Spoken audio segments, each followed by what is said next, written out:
Parte do Chega, Bruno Nunes, há esperança ou estas etapas podiam ter sido passadas à frente e a negociação ter começado logo com o Chega? O grande problema deste pacote laboral chama-se Governo e Luís Montenegro, que não consegue perceber uma coisa básica, que o Partido Social Democrata não tem a maioria na Assembleia da República. Portanto, nós podemos continuar com estes floreados a dizer que esta negociação na concertação social tem que ser fechada. Aliás, é curioso porque a UGT acaba por ser uma intersindical dividida entre o PS e o PSD e depois as suas guerrilhas internas acabam por levar a esta convulsão.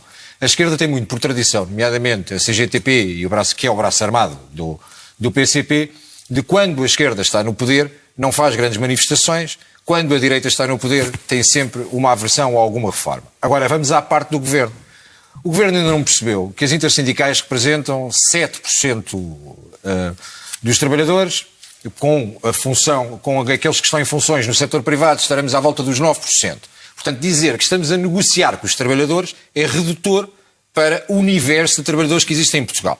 Ora, o princípio da representatividade sustenta a nossa democracia e a Assembleia da República. Quando o Governo ignora o segundo maior partido da oposição, e em relação ao PS não sei quais foram as negociações, mas ignora a Assembleia da República, não quer falar com quem representa 23%, considerou que não deveria sentar à mesa com o Chega para avançar com o processo.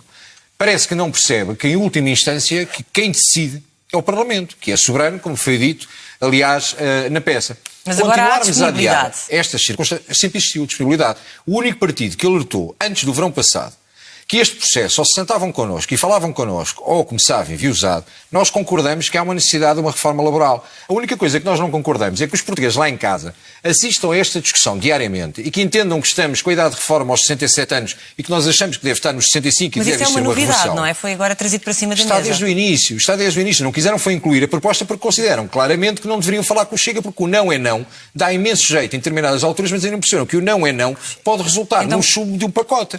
Agora, vou deixá-lo concluir e depois vamos um bocadinho mais a fundo nessa ideia. Mesmo para concluir e para lançarmos o debate, existem questões que ao longo do tempo o Governo continua numa versão autoritária, altiva em determinadas matérias, em relação à Assembleia da República, desrespeitando a Assembleia da República, sabendo que é matéria tutelada pela Assembleia da República, nomeadamente tudo confere ao Código de Trabalho. E, portanto, tinham sido passadas estas etapas e diretamente para a negociação do Parlamento. Resolvido. Isto deu jeito ao Governo para encenar aqui algumas crises e resolver o problema do déficit, resolver aqui circunstâncias que, paralelamente, vamos passando. Sabe que o dramático nisto tudo é que os portugueses chegam a uma altura que, trabalhando até aos 65 anos, mais de metade da sua vida foi a trabalhar, a serem sugados com impostos constantemente para chegar ao final da vida e não terem qualidade de vida. E, portanto, nós consideramos que temos que ter um pacote laboral e uma reforma laboral que possa dar mais qualidade de vida aos portugueses, que possa libertar os portugueses aos 65 anos para ter uma reforma condigna, que possa existir, de facto, alterações e não olharmos para as entidades patronais como sendo o papão e o grande perigoso no meio desta economia, mas não podemos fazer isso à custa de sacrifícios dos trabalhadores, porque já chega disso. E as intersindicais têm que perceber que o seu papel, esta questão da concertação social, tem o peso que tem. Alguns destes senhores que estão nos sindicatos, o que fizeram ao longo de 45 anos foi ser sindicalistas. Não produziram absolutamente nada para o país. De alguma forma, Isaura Moraes, as negociações podem ser mais fáceis com o Chega? O que lhe parece, por exemplo, esta descida da idade da reforma para os 65 anos estariam disponíveis para avançar com isso? Eu responder-lhe-ei de seguida, mas permita-me só pegar nas palavras do António Mendonça Mendes e dizer duas questões.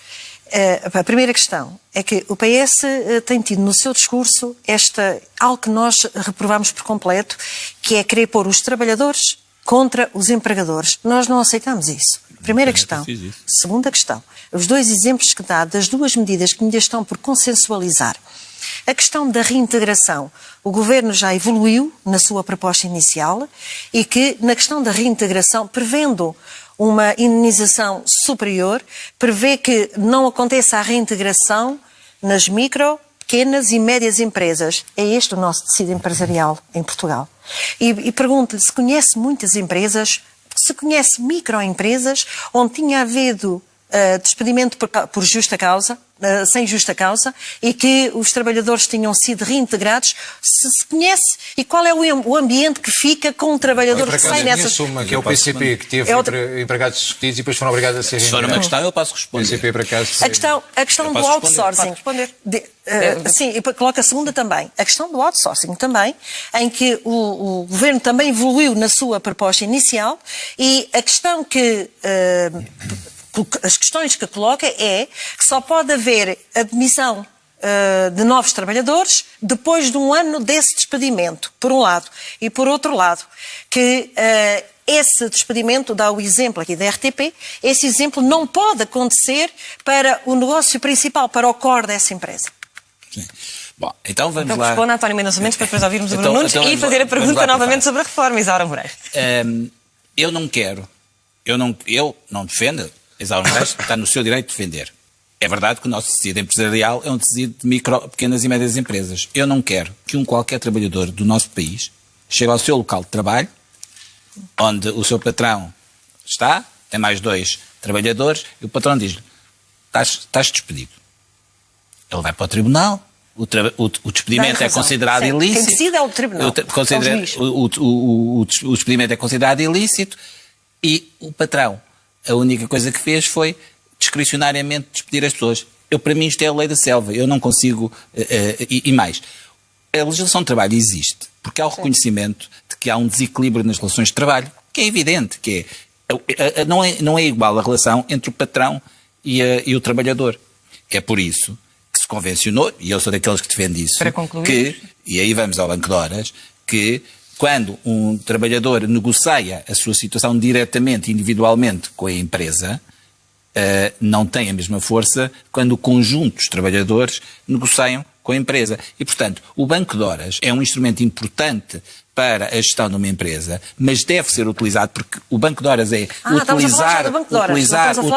utilizar, eu já vou ao outsourcing, utilizar o nosso tempo, mas essa gestão deve ser feita de forma concertada e de forma organizada. E, portanto, porque qualquer trabalhador sabe que não é fácil dizer que não ao patrão. E, portanto, isto não é diabolizar os patrões, isto é dizer que dentro do equilíbrio das relações de trabalho, isto é absolutamente importante. António Mendonça Mendes, o PS, na sua reforma que fez, acabou com o Banco de Horas. Mas porquê é que está a falar para trás? Isso não marcam um encontro entre os dois. Eu estou a dizer o Banco de Horas individual. O que está em causa é o Banco de Horas individual. Ainda não perceberam que não é com o PS que vão resolver esta questão. Diga, Bruno Nunes. Aquilo que tem acontecido aqui, repare. Não, mas deixe-me só dizer, a questão é que o Banco de Horas é praticado e não está legislado atualmente. Não é possível. Há necessidade. Deixa-me só, eu termino já. Mas é que, entretanto, isto tem tempo. Há necessidade de legislar o Banco de Horas porque ele, neste momento, é praticado à margem da lei. Creio que já ficou clara essa posição do Partido Socialista. Vamos ouvir então do Partido Social. Temos uma circunstância que define muito o que tem acontecido ao longo dos últimos 40 anos em Portugal. O patrão. O patrão e o trabalhador. O patrão não trabalha. O patrão não trabalha. É alguém que não faz nada. O investidor é aquele que fez. Não é entidade patronal. O empreendedor, alguém que gera emprego, alguém que cria condições para que alguém possa trabalhar. Parem com este estigma da luta de classe entre o patrão e o trabalhador. Porque como é que se consegue esse equilíbrio entre o patrão e ter em conta os direitos de quem trabalha? Bruno Nunes foi o que foi defendido por André Ventura. O António Mendonça Mendes tocou no ponto fulcral, só que vê do lado contrário daquilo que eu vejo. Tem a sua legitimidade para poder ver. Quando nós olhamos, o problema é claramente de salário, porque nós chegamos ao final do dia e quando vamos ao supermercado, ao contrário da acusação que fazem às grandes superfícies, que parece que estão aqui a fazer um anátema em cima das grandes superfícies dos trabalhadores, nós quando chegamos à caixa de supermercado, assim ninguém lhe vai perguntar se concorda com a Isaura Moraes ou com o António Mendonça Mendes. O que lhe vão perguntar é se paguem dinheiro ou em cartão. Ponto. E, portanto, o que as pessoas precisam é claramente o que o António Mendonça Mendes disse, questão de salário. A questão de salário é porque nós temos uma coisa em Portugal excessiva, que é taxar a meritocracia, que é roubo utilizado na nomenclatura dos partidos do Centrão como imposto. Porque o imposto é maioritariamente roubo. Sabe porquê? Porque o imposto sobre o trabalho é um roubo nas circunstâncias em que o IRS deveria permitir que aquele que é o contrato social que nós temos com o Estado seja servido nos hospitais, ou seja, na saúde, na educação, e nós não temos os serviços a funcionar. E cada vez pagamos mais. E isso seria uma boa moeda de troca para o Chega deixar passar o pacote laboral do Governo? Baixem os impostos, inclusive para as empresas. Deixem cair. Não há. O acordo como está apresentado, vão defendê-lo sozinho e vão ficar com ele na praia, para não utilizar a expressão mais dura. Porque tem uma altivez em relação a esta negociação, porque não é não. E se não é não, vão ter que o resolver com quem quiser. Isaura Moraes, então, deixe-me só concluir. Porque para além do imposto sobre o trabalho, continuamos a sufocar as empresas com o IRC.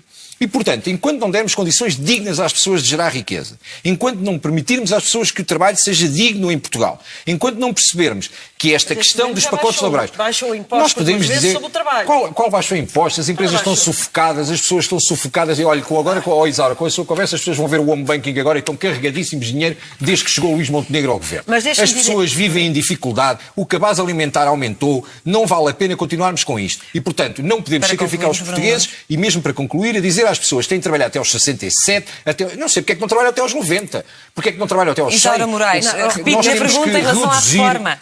E temos que permitir que as pessoas consigam gerar riqueza, ter riqueza. O PSD admite baixar a idade da reforma para os 65 anos. Deixe-me só dizer isto, porque o Chega tem constantemente sempre o mesmo discurso de que o Chega não foi ouvido nesta negociação.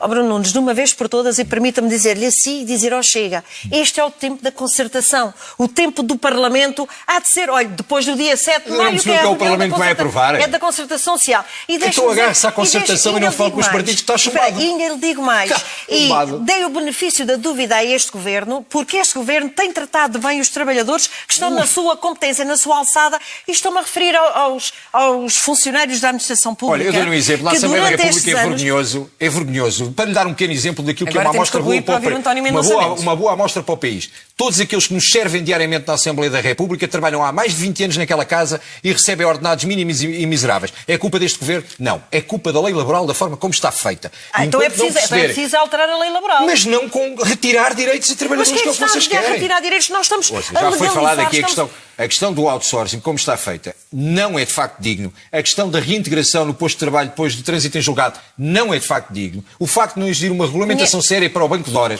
o facto do teletrabalho não estar regulado, das novas realidades, tem um Ministério da Reforma do Estado. Ficam não aqui o então conseguem utilizar. explícitas as linhas vermelhas do Chega em caso de negociação com o PSD. António